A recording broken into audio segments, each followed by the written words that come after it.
नमस्कार दोस्तों, आप सबका बहुत बहुत स्वागत है हमारे चैनल पर। आज हम एक बहुत ही इंपॉर्टेंट और इंटरेस्टिंग टॉपिक डिस्कस करने वाले हैं, जिसका नाम है एआई रोल्स एंड रिस्पॉन्सिबिलिटीज।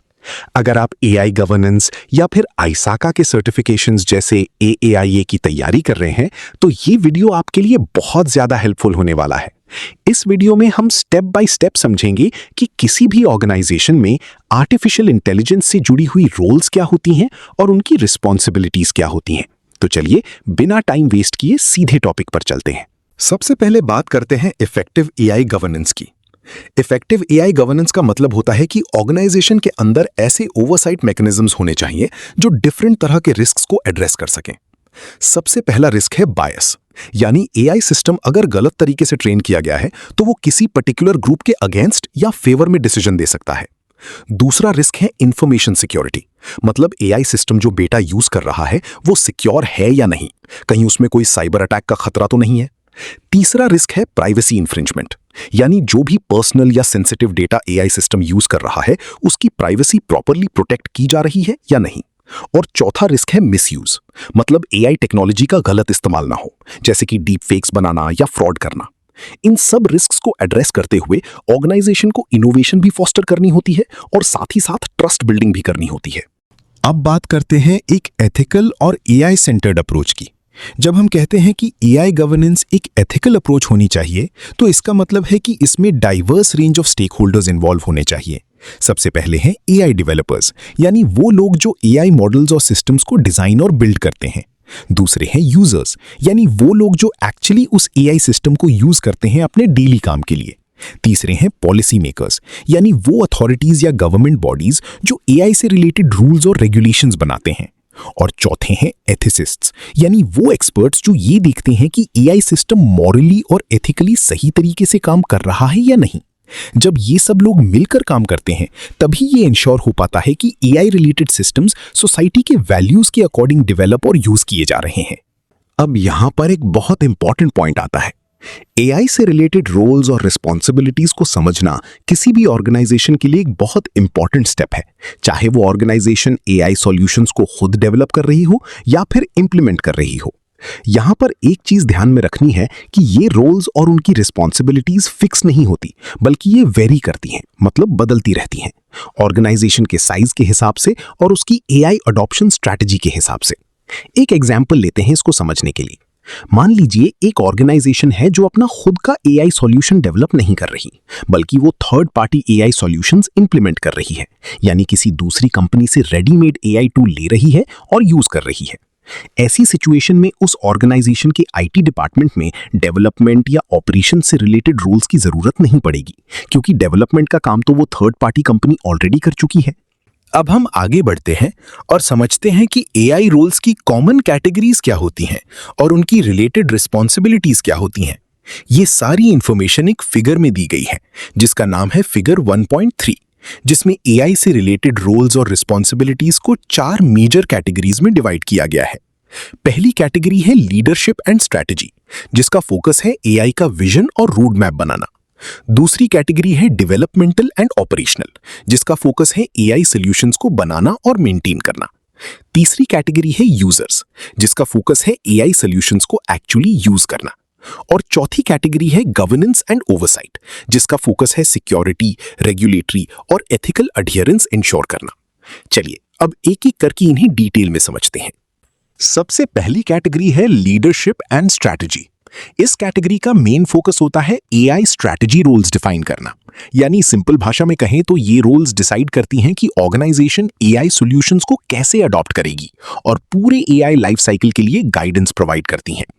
इस कैटेगरी के अंदर सबसे पहला एग्जाम्पल है एग्जीक्यूटिव मैनेजर्स। एग्जीक्यूटिव मैनेजर्स की रिस्पॉन्सिबिलिटी होती है tone at the top provide करना, और ये लोग एआई स्ट्रैटेजी पर फाइनल साइन ऑफ भी करते हैं और अल्टीमेटली यही रिस्पॉन्सिबल होते हैं एआई सॉल्यूशंस के इफेक्ट्स के लिए। दूसरा एग्जाम्पल है chief AI officer. Chief AI officer की रिस्पॉन्सिबिलिटी होती है पूरी ऑर्गेनाइजेशन में एआई की ओवरऑल अडॉप्शन को लीड करना, और ये रोल एग्जीक्यूटिव मैनेजमेंट को रिपोर्ट करती है। ये रोल या तो एक स्टैंडअलोन इंडिविजुअल रोल होती है या फिर इसको किसी ऑलरेडी एग्जिस्टिंग रोल के साथ इंटीग्रेट कर दिया जाता है। तीसरा एग्जाम्पल है एआई स्टीयरिंग कमेटी। ये क्रॉस फंक्शनल ग्रुप होता है जिसका काम होता है एआई स्ट्रेटजीज पर इनसाइट प्रोवाइड करना और उन्हें इवैल्यूएट करना बेस्ड ऑन डिफरेंट अपॉर्चुनिटीज और कंसर्न्स के थ्रू। अब चलते हैं दूसरी कैटेगरी की तरफ, जिसका नाम है डेवलपमेंटल एंड ऑपरेशनल। इस कैटेगरी का फोकस होता है एआई सॉल्यूशंस का एक्चुअल डेवलपमेंट, इंप्लीमेंटेशन और मेंटेनेंस।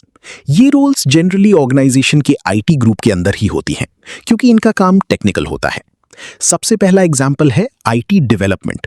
आईटी डेवलपमेंट टीम की रिस्पॉन्सिबिलिटी होती है एआई सॉल्यूशंस क्रिएट करना जो डिफाइंड बिजनेस यूज केसेस को मीट करते हों। इस ग्रुप में डेटा साइंटिस्ट्स, इंजीनियर्स, रिसर्चर्स और डेवलपमेंट स्टाफ इंक्लूड होते हैं। दूसरा एग्जाम्पल है IT operations. IT operations team की रिस्पॉन्सिबिलिटी होती है एआई सॉल्यूशंस को डिप्लॉय करना, यानी उन्हें प्रोडक्शन एनवायरनमेंट में लॉन्च करना और उनकी सपोर्टिंग इंफ्रास्ट्रक्चर को मेंटेन करना। तीसरा एग्जाम्पल है प्रोडक्ट मैनेजमेंट। प्रोडक्ट मैनेजमेंट का रोल एक ब्रिज का काम करता है, जिसकी रिस्पॉन्सिबिलिटी होती है टेक्निकल आईटी स्टाफ और एंड यूजर्स के बीच का गैप ब्रिज करना, ताकि एआई सॉल्यूशन की यूजेबिलिटी इंश्योर हो सके। अब बात करते हैं तीसरी कैटेगरी की, जिसका नाम है सिंपली यूजर्स। इस कैटेगरी का फोकस होता है एआई यूजर रिलेटेड रोल्स, यानी वो लोग जो एक्चुअली एआई सॉल्यूशंस को यूज करते हैं और उनके सपोर्टिंग रोल्स। सबसे पहला एग्जाम्पल है एंड यूजर्स।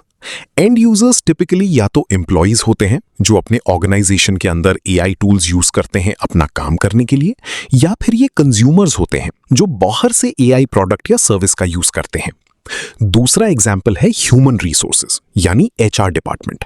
एचआर की रिस्पॉन्सिबिलिटी होती है एम्प्लॉय एंड यूजर्स को सपोर्ट करना, जॉब क्लासिफिकेशन के थ्रू और रिलेटेड जॉब ट्रेनिंग के थ्रू। तीसरा एग्जाम्पल है कस्टमर सर्विस। कस्टमर सर्विस की रिस्पॉन्सिबिलिटी होती है कस्टमर एंड यूजर्स को सपोर्ट प्रोवाइड करना जब भी उन्हें एआई सॉल्यूशंस यूज करते वक्त कोई प्रॉब्लम या क्वेरी हो। अब आते हैं चौथी और लास्ट कैटेगरी पर, जिसका नाम है गवर्नेंस एंड ओवरसाइट। इस कैटेगरी का फोकस होता है सिक्योरिटी, रेगुलेटरी और एथिकल एडहियरेंस इंश्योर करना, मतलब एआई सॉल्यूशंस ऑर्गेनाइजेशन के प्रिंसिपल्स और कंप्लायंस रिक्वायरमेंट्स के अकॉर्डिंग चल रहे हैं या नहीं, ये देखना। सबसे पहला एग्जाम्पल है गवर्नेंस कमेटी, जिसकी रिस्पॉन्सिबिलिटी होती है पूरे एआई गवर्नेंस प्रोग्राम और पॉलिसीज को ओवरसी करना और प्रोग्राम मेट्रिक्स पर रिपोर्टिंग करना। दूसरा एग्जाम्पल है रिस्क मैनेजमेंट, जिसकी रिस्पॉन्सिबिलिटी होती है एआई को enterprise risk management planning process में इंटीग्रेट करना। तीसरा एग्जाम्पल है इंफॉर्मेशन सिक्योरिटी एंड प्रिवेसी, जिसकी रिस्पॉन्सिबिलिटी होती है डेटा और इंफॉर्मेशन सिस्टम से रिलेटेड सिक्योरिटी और प्रिवेसी कंसर्न्स को हैंडल करना पूरे एआई सॉल्यूशन के लाइफ साइकिल के दौरान।